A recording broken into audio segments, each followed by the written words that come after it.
नमस्कार प्यारे विद्यार्थियों।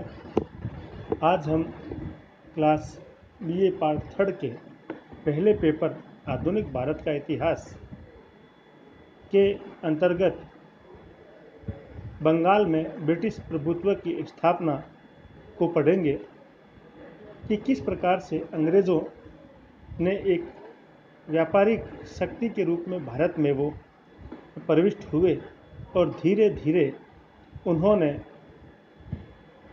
भारत में अपनी राजनीतिक सत्ता स्थापित कर ली।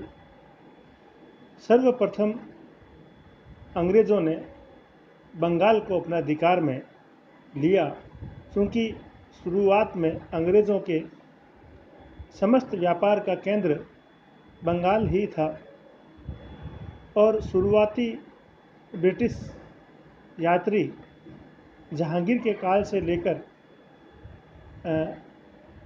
जो भारतवर्ष आए थे उन्हें मुग़ल बादशाहों द्वारा जो व्यापार करने की अनुमति प्राप्त हुई थी वो शुरुआत में उनको बंगाल में ही प्राप्त हुई और धीरे धीरे उन्होंने अपने व्यापार को बनाए रखने और व्यापार की सुरक्षा के नाम पर उन्होंने भारत आने वाली अनेक यूरोपीय शक्तियों यथा फ्रांसीसी, डच, पुर्तगाली और अन्य भारतीय शक्तियाँ जो उनके व्यापार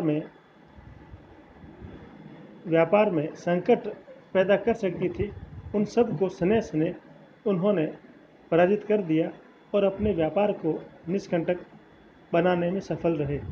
अपने इसी व्यापार को और आगे भी निष्कंटक बनाए रखने के लिए उन्होंने भारतीय नवाबों और राजाओं के साथ अनेक समझौते करने शुरू किए। इसके तहत अपन सबसे पहले बंगाल में किस प्रकार से ब्रिटिश प्रभुत्व की स्थापना हुई उस की चर्चा हम इस व्याख्यान के अंतर्गत पढ़ेंगे। जिस समय बंगाल में ब्रिटिशर्स का आगमन हुआ उस समय बंगाल की राजनीतिक स्थिति किस प्रकार की थी। जिस समय ये भारतवर्ष में आए उस समय भारत में मुग़ल साम्राज्य अपने पूर्ण पराकाष्ठा पे था। मुग़लों के ज़माने में बंगाल की राजनीतिक स्थिति के बारे में हम थोड़ी बात करेंगे। औरंगज़ेब के शासनकाल में बंगाल, बिहार और उड़ीसा मुग़ल साम्राज्य के 3 अलग अलग सूबे थे। 1705 ईस्वी में औरंगज़ेब ने मुर्शिद कुली ज़फ़र खां को बंगाल का सूबेदार नियुक्त किया था और कुछ समय बाद उड़ीसा का सूबा भी उनके नियंत्रण में दे दिया। औरंगज़ेब की मृत्यु के बाद मुर्शिद कुली खां एक स्वतंत्र शासक की भांति शासन करने लगा।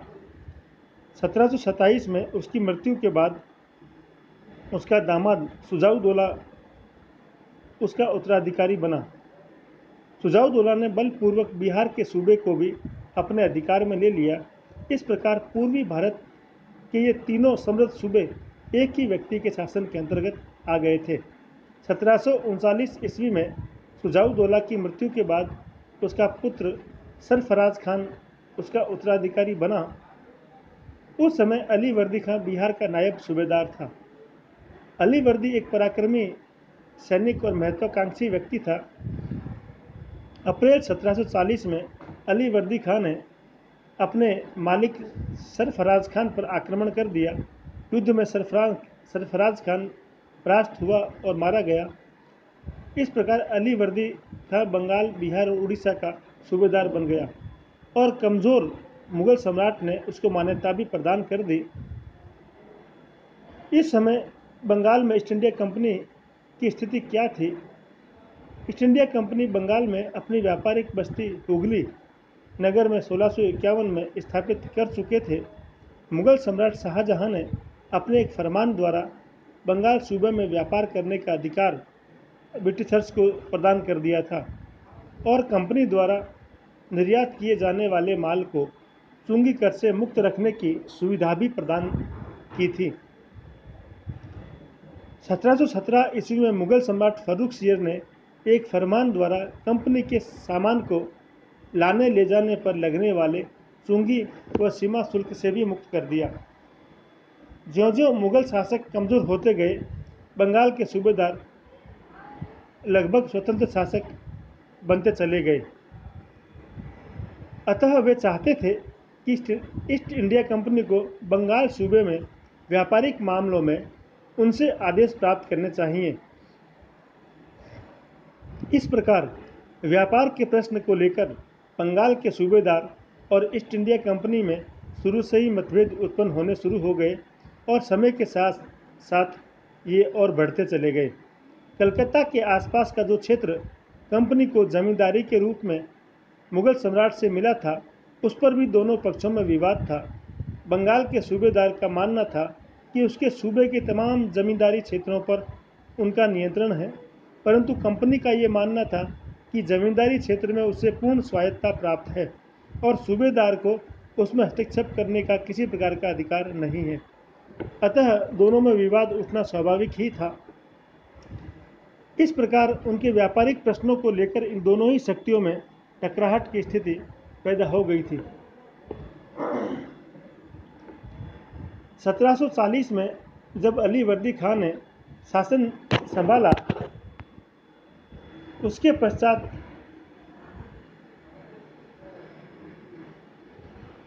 1740 से 1756 तक उसने बंगाल पर शासन किया। यूँ तो अली वर्दी खां एक योग्य और पराक्रमी सेनानायक था, परंतु मराठों के निरंतर आक्रमणों ने बंगाल के आर्थिक जीवन को बुरी तरह बर्बाद कर दिया था। 1751 ईस्वी में उसने अंततः मराठों के साथ समझौता कर लिया। इस समझौते के अनुसार उसे उड़ीसा का अधिकांश भाग मराठों को समर्पित करना पड़ा और प्रति वर्ष 12 लाख रुपया चौथ के बदले में देने का वचन भी देना पड़ा। उसके बाद उसने शासन व्यवस्था की तरफ ध्यान देना शुरू किया। बंगाल का सूबेदार बनने में उसे बंगाल के हिंदू व्यापारियों से भी महत्वपूर्ण सहयोग प्राप्त हुआ था। अतः उसने हिंदुओं को महत्वपूर्ण पदों पर नियुक्त किया।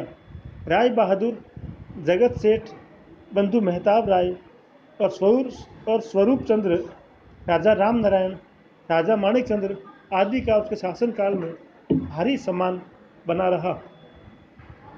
इस समय बंगाल का अधिकांश व्यापार हिंदू व्यापारियों के हाथों में था।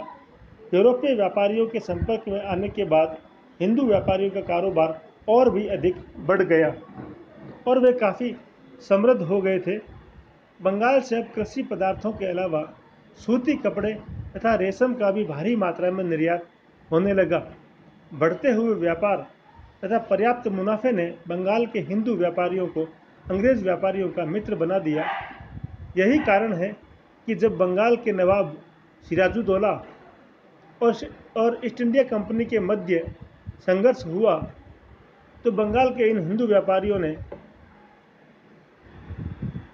कंपनी के साथ सहानुभूति रखने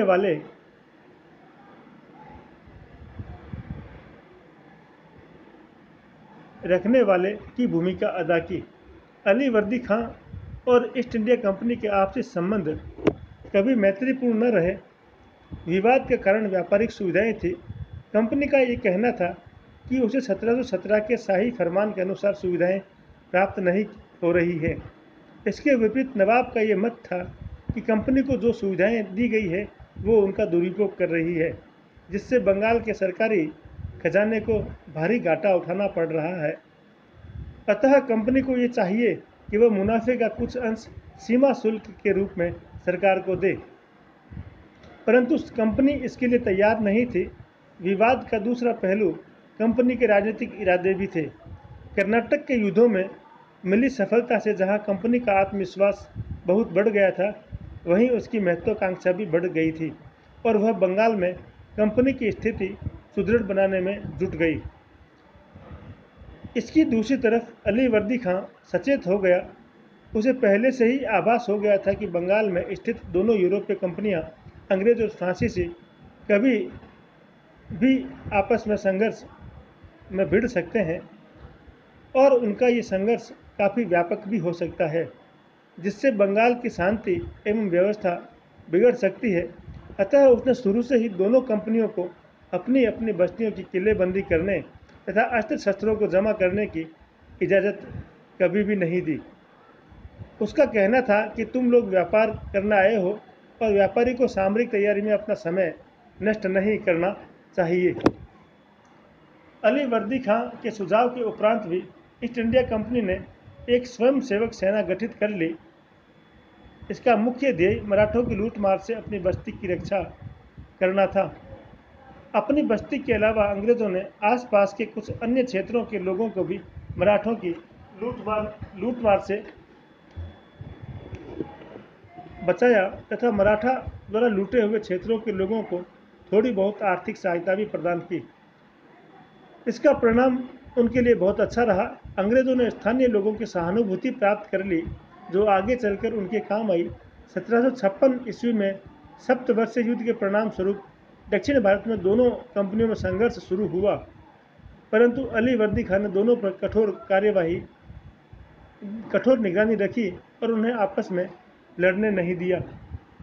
इस प्रकार अली वर्दी खां ने अपने शासनकाल के दौरान दोनों ही शक्तियों पर नियंत्रण बनाए रखा, परंतु उसके पश्चात उसके उत्तराधिकारी सिराजुद्दौला के काल में ये नियंत्रण स्थायी नहीं रह सका और धीरे धीरे ये दोनों एक दूसरे के शत्रु बनते चले गए और संघर्ष की परिस्थितियां तो पहले से विद्यमान थी, अतः वे अंततः संघर्ष की ओर चले गए। 10 अप्रैल 1756 को 82 वर्षीय अली वर्दी खां की मृत्यु हो गई। उनके कोई पुत्र नहीं था, केवल 3 पुत्रियां ही थीं। उन्हें अपने 3 भतीजों को विवाह दिया और उन्हें पूर्णिया, ढाका और पटना के गवर्नरों पर नियुक्त किया। दुर्भाग्यवश अली वर्दी खां के तीनों दामाद का देहांत उनके जीवन काल में ही हो गया, अतः भावी उत्तराधिकार के प्रश्न पर षड्यंत्रों का सिलसिला शुरू हो गया, जिससे सशस्त्र संघर्ष की संभावना बढ़ गई। अली वर्दी खां भी इस स्थिति से परिचित था, अतः उसने अपने जीवन काल में ही अपनी सबसे छोटी पुत्री के पुत्र सिराजुद्दौला को अपना उत्तराधिकारी घोषित कर दिया, परंतु उसके निर्णय से सिराजुद्दौला के विरोधी संतुष्ट नहीं हुए। अली वर्दी खां की सबसे बड़ी बेटी घसीटी बेगम ने सिराजुद्दौला के स्वर्गीय बड़े भाई के अल्पवयस के पुत्र मुरादुद्दौला को गोद ले लिया और उसे बंगाल का नवाब बनाने का स्वप्न देखने लगी। घसीटी बेगम का दिमाग शहर में तेरे मुझे अपना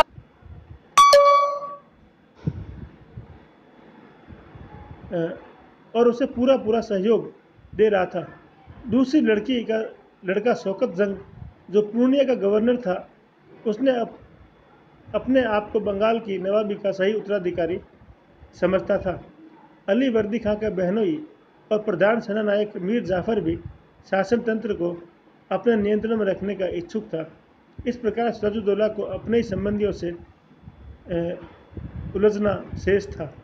अली वर्दी खां की मृत्यु के बाद सिराजुद्दौला का राज्याभिषेक तो बिना किसी विघ्न के संपन्न हुआ, परंतु उसके बाद सिराजुद्दौला ने अपनी बड़ी मौसी घसीटी बेगम को छल कपट से बंदी बना लिया। उसने शौकत जंग के विरुद्ध भी सैनिक कार्यवाही की और उसे अपराधीनता स्वीकार करने हेतु विवश किया। सिराजुद्दौला और अंग्रेजों के साथ संघर्ष के जो कारण थे, उन कारणों में अंग्रेज इतिहासकारों के अनुसार सिराजुद्दौला की विलासिता, क्रूरता और शासन में अत्याचार मुख्य कारण था। उन विद्वानों का यह भी कहना है कि सिराजुद्दौला को नवाबी से हटाने के लिए कुचक्र एवं षड्यंत्र चल रहे थे। अंग्रेजों ने भी अपनी सुरक्षा के निमित्त सिराजुद्दौला के विरोधियों का सहयोग प्राप्त किया, क्योंकि नवाब सिराजुद्दौला शुरू से ही अंग्रेजों से घृणा करता था। परंतु अंग्रेज इतिहासकारों के इस दृष्टिकोण को स्वीकार नहीं किया जाता है। आज के आधुनिक विद्वानों की ये मान्यता है, सिराजुद्दौला के शासन और उसके समकालीन अन्य भारतीय शासकों के शासन में कोई विशेष अंतर नहीं था। दोनों के मध्य संघर्ष के कारण कुछ दूसरे ही थे जो निम्न प्रकार थे। सबसे पहला कारण था जो राजनीतिक उनकी महत्वाकांक्षा थी। सिराजुद्दौला ने अपनी सत्ता को दृढ़ बनाने के लिए अपने विरोधी घसीटी बेगम, दीवान राज वल्लभ, शौकत जंग और मीर जाफर आदि जो उसको नवाबी से हटाने के लिए कार्य कर रहे थे, उनको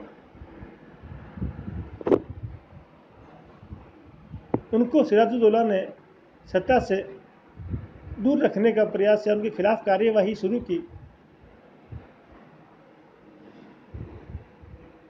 सिराजुद्दौला को ऐसा भी अनुभव हुआ कि अंग्रेज व्यापारी उसकी सत्ता की पालना नहीं कर रहे हैं, बल्कि उसके विरोधियों के साथ साठगांठ कर उन्हें सहयोग और प्रोत्साहित भी कर रहे हैं। अतः सिराजुद्दौला ने अंग्रेज़ों के प्रभाव को कम करने का प्रयास किया। दूसरी तरफ अंग्रेज़ों का विश्वास था कि भावी संघर्ष में नवाब हार जाएगा, इसीलिए उसने उनके विरोधियों का साथ देने का कार्य किया ताकि भविष्य में उन्हें अधिक व्यापारिक और राजनीतिक सुविधाएं प्राप्त हो सके। सिराजुद्दौला को अंग्रेज़ों के प्रति शुरू से ही संदेह था। 1752 में जब कंपनी के अध्यक्ष हुगली आए थे, तब सिराजुद्दौला ने उनका सम्मान आदरपूर्वक किया। यदि होलवेल का विश्वास किया जाए तो अली वर्दी खान ने मरने से पहले सिराजुद्दौला को अंग्रेज़ों पर कड़ी नज़र रखने की चेतावनी दी थी, क्योंकि उन्हें आशंका थी कि कर्नाटक का नाटक बंगाल में भी दोहराया जा सकता है। अतः नवाब बनने के बाद सिराजुद्दौला के रुख में अंतर आया और वह अंग्रेज़ों को संदेह की दृष्टि से देखने लगा तथा उसकी कार्यवाही को नियंत्रित करने का प्रयास किया। इसके अलावा नवाब के प्रति अंग्रेज अशिष्ट भी हो गए थे। भारत में यह परंपरा रही है कि जब भी कोई नया व्यक्ति शासक बनता है, तब उनके राज्याभिषेक के अवसर पर उनके प्रति सम्मान प्रदर्शित करने की दृष्टि से प्रतिष्ठित नागरिक, अधिकारी और जमींदारी लोग उन्हें मूल्यवान भेंटें प्रदान करते हैं। सिराजुद्दौला के राज्याभिषेक के अवसर पर अंग्रेज अधिकारी जानबूझकर अनुपस्थित रहे और उन्होंने सिराजुद्दौला को किसी प्रकार की भेंट भी प्रदान नहीं की। उनकी यह कार्यवाही एक प्रकार से नवाब के प्रति अशिष्टता थी और इसके कुछ दिनों बाद ही सिराजुद्दौला ने अंग्रेज़ों के कासिम बाजार की फैक्ट्री को देखने की इच्छा व्यक्त की, तो अंग्रेज़ों ने उसे फैक्ट्री दिखाने से मना कर दिया। जब नवाब ने उनसे उनके व्यापार के बारे में जानकारी चाही, तो अंग्रेज़ों ने जानकारी देना उचित न समझा। इस प्रकार अंग्रेज़ों के इस अशिष्ट व्यवहार से सिराजुद्दौला के सम्मान को ठेस पहुंची और उनके संघर्ष का एक कारण बने। इसी प्रकार सबसे प्रमुख जो कारण कहा जा सकता है वह था उनका व्यापारिक झगड़ा। मुगल सम्राट फर्रुख शेर ने 1717 ईस्वी में एक शाही फरमान द्वारा उन्हें बंगाल में बिना चुंगी दिए व्यापार करने की सुविधा प्रदान की थी। इससे एक तरफ तो भारतीय व्यापारियों के हितों को हानि पहुंच रही थी और दूसरी तरफ नवाब के राजकोष को भी घाटा हो रहा था। बाद में अंग्रेज़ों ने अपनी सुविधा का दुरुपयोग करना शुरू किया।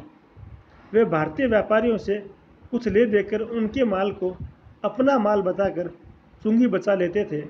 बंगाल में ईस्ट इंडिया कंपनी का अध्यक्ष अपने दस्तक से कंपनी के माल को एक स्थान से दूसरे स्थान पर आने ले जाने का पास जारी करता था, जिसे दस्तक कहा जाता था।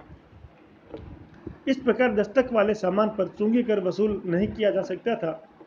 इस समय कंपनी के अधिकांश कर्मचारी भी निजी व्यापार में लग गए थे और वे लोग अपने व्यापार के सामान को भी कंपनी का बताकर चुंगी बचा लिया करते थे। इससे बंगाल की सरकार को काफ़ी हानि उठानी पड़ रही थी। नवाब कंपनी के साथ कुछ नया समझौता करना चाहता था जिससे कि मौजूदा अव्यवस्था दूर हो। अंग्रेज अपने इस विशेष अधिकार को छोड़ने के लिए तैयार नहीं थे, अतः दोनों में तनाव और संघर्ष बढ़ना स्वाभाविक ही था। इसके साथ साथ कंपनी ने नवाब के शत्रुओं को संरक्षण देना जारी रखा। अंग्रेज़ों की कलकत्ता बस्ती नवाब के शत्रुओं और राजद्रोहियों के लिए एक तरह का आश्रय स्थल बन गई थी। जब नवाब ने घसीटी बेगम को बंदी बनाया और दीवान राज वल्लभ ने अपनी संपूर्ण संपत्ति अपने छोटे बेटे कृष्ण वल्लभ के साथ कलकत्ता भिजवा दी, उसने घसीटी बेगम की धन संपत्ति को भी छिपाने का प्रयास किया। इस पर नवाब ने उसे दीवान पद से हटा दिया। और कलकत्ता के अंग्रेज अधिकारियों से कृष्ण वल्लभ को लौटाने की मांग की, जिसे अंग्रेजों ने ठुकरा दिया। इस प्रकार नवाब के शत्रु अंग्रेज़ों के संरक्षण में जा रहे थे। इससे भी नवाब को संदेह हो गया कि अंग्रेज उसके शत्रुओं के साथ मिले हुए हैं। इसी प्रकार सिराजुद्दौला के नवाब बनते ही यूरोप में इंग्लैंड और फ्रांस में युद्ध छिड़ने की संभावना बढ़ गई थी। अतः भारत में स्थित दोनों कंपनियों में भी पुनः सशस्त्र संघर्ष की आशंका पैदा हो गई थी। परिणाम स्वरूप दोनों ने बंगाल में अपने अपने स्थानों की किलेबंदी करना और सैनिकों की संख्या बढ़ाना शुरू कर दिया। नवाब ने दोनों को आदेशित किया कि वे अपने स्थानों की किलेबंदी के कार्य को तुरंत बंद करें।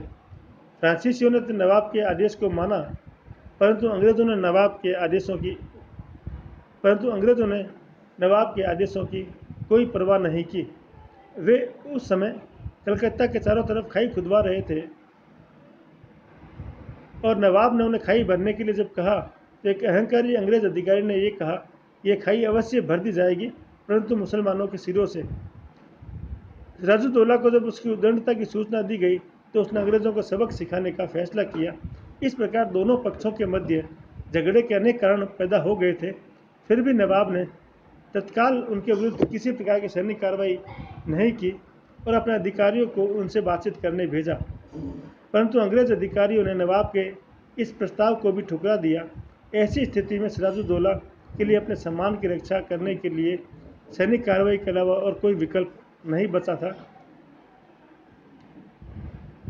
अतः केवल अकेले सिराजुद्दौला को ही अंग्रेज़ों और उनके बीच संघर्ष के लिए उत्तरदायी ठहरना किसी भी दृष्टि से न्यायोचित नहीं होगा।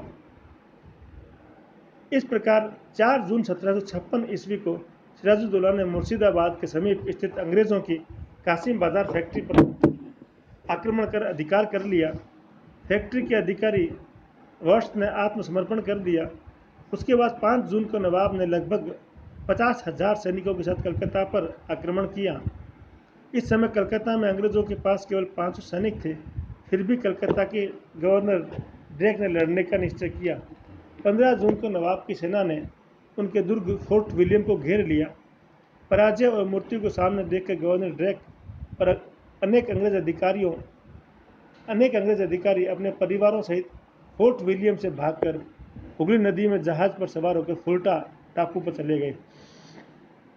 किले की रक्षा का भार होलवेल नामक एक अधिकारी और कुछ सैनिकों को सौंप दिया। 2 दिन के बाद होलवेल को भी आत्मसमर्पण करना पड़ा और कलकत्ता पर नवाब का अधिकार हो गया। इस प्रसंग में ध्यान देने योग्य है कि बाद में जब वार्ट ने स्वीकार किया कि नवाब के शांति प्रस्ताव पर्याप्त थे और उन्हें ठुकरा कर तथा कासिम बाजार की घटना से कोई सबक न लेकर गवर्नर ड्रेक ने स्वयं खतरा मोल लिया था। धन्यवाद। आज हम इस अध्याय के तहत इतना ही अध्ययन करेंगे। बाकी शेष बिंदुओं पर हम अगले व्याख्यानों में पढ़ेंगे। धन्यवाद। जय हिंद, जय भारत।